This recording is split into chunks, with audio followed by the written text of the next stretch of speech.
All right, all right, all right. Man, I'm excited to jump in with you guys today as we're continuing down the path of the coaching and leadership framework and dynamic. And today we're gonna unpack the context of the coach-client relationship. And as coaches, we are like constantly engaging with different contexts that have an impact on our practice.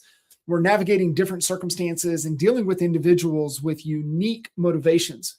So we should constantly pull from these contexts in our practice of coaching and leading.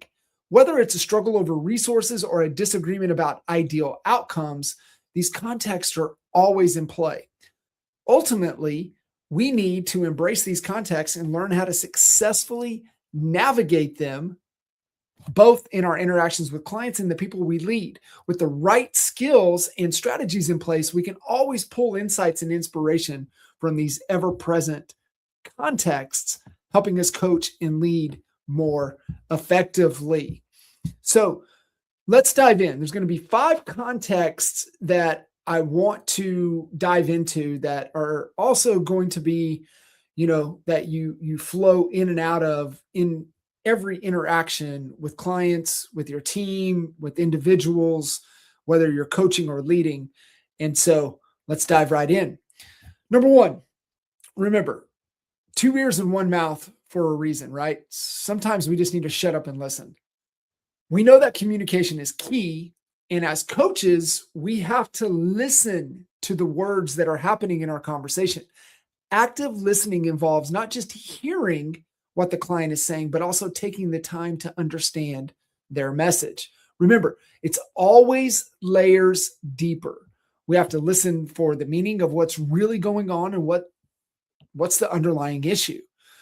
We provide a space for our clients to share their circumstances, thoughts, emotions, and values without judgment. We also have to pay attention to any negative voice, contamination, and limiting belief that can sabotage the growth that we're trying to have. And listen, it's not just listening, coach style, where we sit back and nod our heads while the other individual talks. We're taking in everything they're saying and trying to understand their perspective. We're providing them with the space to be heard and valued. We're listening as coaches on many levels. We're listening for what's holding them back and what's going to move them forward. Listening is a rare capability. When someone feels that you are genuinely listening, they open up in a way that they might not otherwise. They become vulnerable, and it allows us to build trust.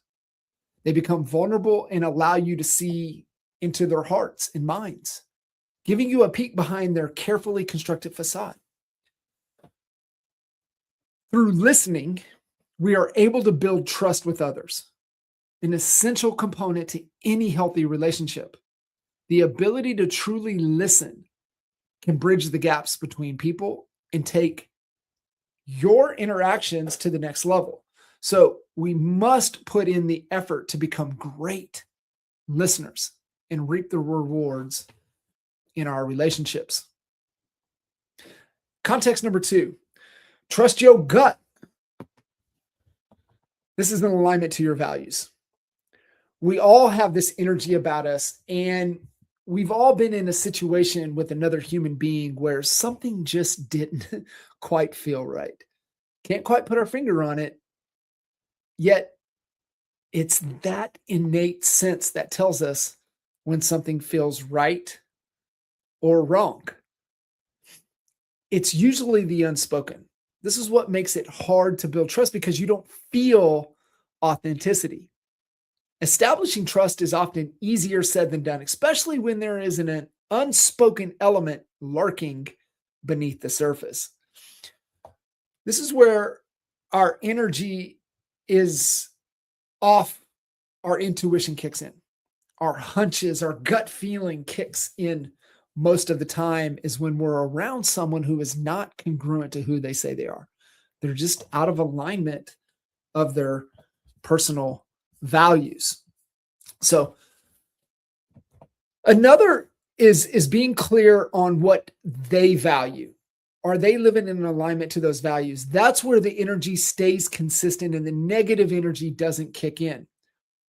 Our intuition as coaches and as leaders allows us to uncover when someone is holding back and allows us the chance to open the door for a conversation to be had.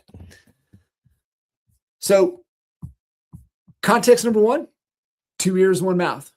Just shut up and listen. Context number 2, trust your gut. Are you in alignment? Are they in alignment to their values at their core? So number 3 is what we call the context of Curious George. If you're old enough, you know who Curious George is. If you're young enough, you might not. Just Google it. What is Curious George? And it's just a reminder to always be asking questions, right? Here's a question for you. What is your question to statement ratio? This is a writer downer. What is your Q to S? What is your question to statement ratio? Our job as coaches and leaders is to ask the tough questions, to always be leading the discovery process.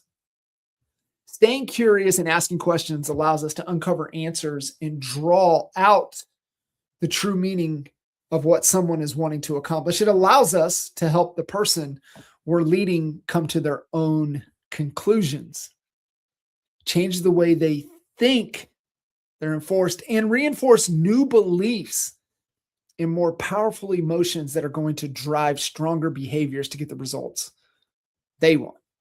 Being curious and asking questions allows us to explore deeper areas of their life and helping them be curious about what they will find. It allows us to get to the root of the issue and ensure that we're providing them with the best possible results.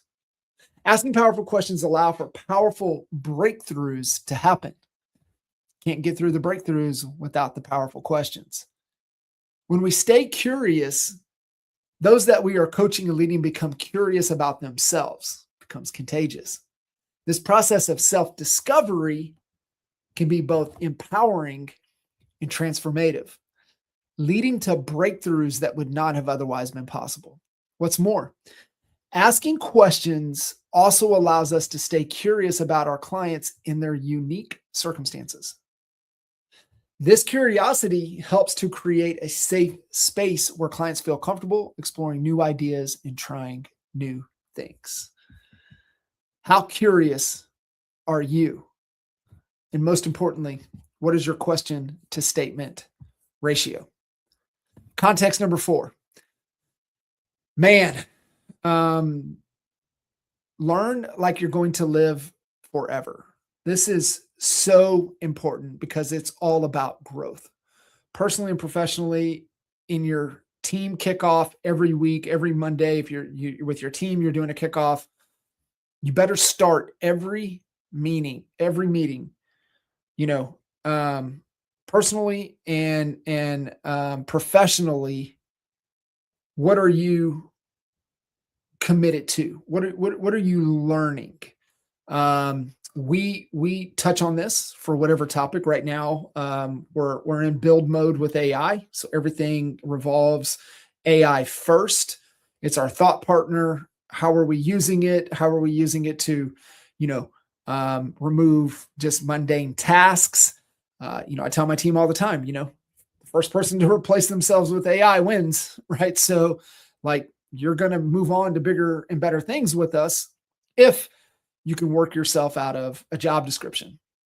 So making sure that this is a priority, this is a conversation, we're committed to it, we're focused on it. So my point, every Friday, right, beginning of the week, we kick off kind of what are you learning? What are you committed to personally and professionally? It's our number one core value, right? We're committed to growth personally and professionally every day. But at the end of the week, we do kind of a show and tell. Team shares what the biggest takeaway that they learned that they're implementing with AI this week. That's an example. How is that showing up in your life, personally and professionally? Because what we have to remember It's always about moving forward, where we are learning and growing personally in our happiness buckets of health, wealth, and relationships. Whether it's learning new skills, gaining new knowledge, changing our perspective, progress is always achieved through growth. As we learn and grow, we inevitably experience change.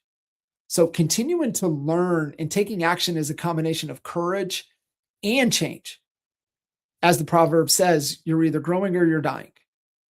And in order to continue moving forward in life, we need to keep learning and taking action to make the change. After all, everything in life is uphill. So the only way we can continue moving forward is by staying proactive and revitalizing our efforts when needed. Like I mentioned, my number one core value reflects this commitment, growing personally and professionally every single day. We know that it is impossible to thrive in a constantly changing world if we do not grow and adapt along the way. That is why we place such a strong emphasis on self-improvement and continued learning. Listen, if you do anything the rest of this year, double down on personal development. Double down on continuing to learn, continuing to grow. I cannot stress this one enough. Context number 5. Get to right, not be right. This is the concept of outcome over ego. This is a context I use almost every day. And I say it to my team almost every day. It's like, guys, I'm not trying to be right. I'm just trying to get us to right. That's it. I don't have to be right. Now, 20 years ago version of me, yeah, I had to be right. I was trying to prove something. Ego was massive. I think with time, age, maturity, wisdom, I've learned to let go of that. I'm more concerned about getting to the goal than trying to be right about the goal. It's always about outcome over ego. It's never about us as the coach. It's always about the people we coach and lead. We have to remember that it's not our agenda. It's uncovering and helping the person we're coaching and leading to what it is that they want for their life. After all, the ultimate purpose of coaching is not to impose our own vision onto others, but rather to empower them to find their own path and uncover their own freedom.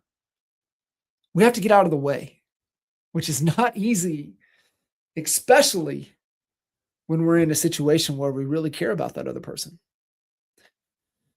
We have to remember that we can't want it more than they want it for themselves. It's so hard, and it shows up the most with our kiddos, right? We have to remember it's not about me. It's always about them. So picture this for a second, right? You're a coach and man, your client is struggling. They're trying, but they just can't seem to get out of their own stinking way. As much as you want to help them, you know that you can't do it for them.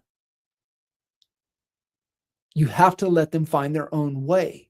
It's not easy to sit back and watch someone you care about struggle, yet it's necessary. Our job is to help them understand what is right. Letting go of trying to be right has to start with us before we can instill it into another. It's about giving up the need to look good and be right so we can help them tap into the resources within themselves. Those are the 5 contexts that are always in play. We have to be world-class at listening to better understand their perspectives and their needs. Make sure we listen to our gut. And if something feels off, it probably is. Stay curious, ask questions, monitor our question to statement ratio to get a deeper understanding of the issue at hand. We have to make sure that we're continuing to grow personally and professionally every day and be conscious of what we're doing to advance ourselves. Finally, it's not about trying to put the spotlight on us and look good. Okay? You're going to get crushed if that's your intent.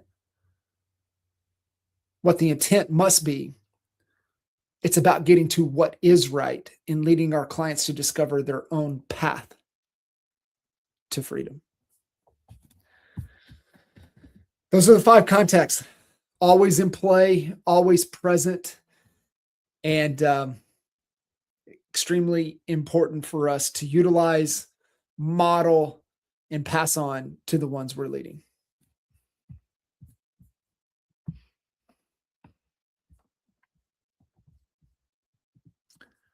All right, guys. Well, that was short and sweet, extremely powerful. And those are the 5 contexts to go off, to go along with the fundamentals that we talked about on the last episode. And those 2 conversations, those 2 pieces is just a solid rock foundation to build your coaching and leadership practice on. Y'all keep getting after it. Let's make it happen.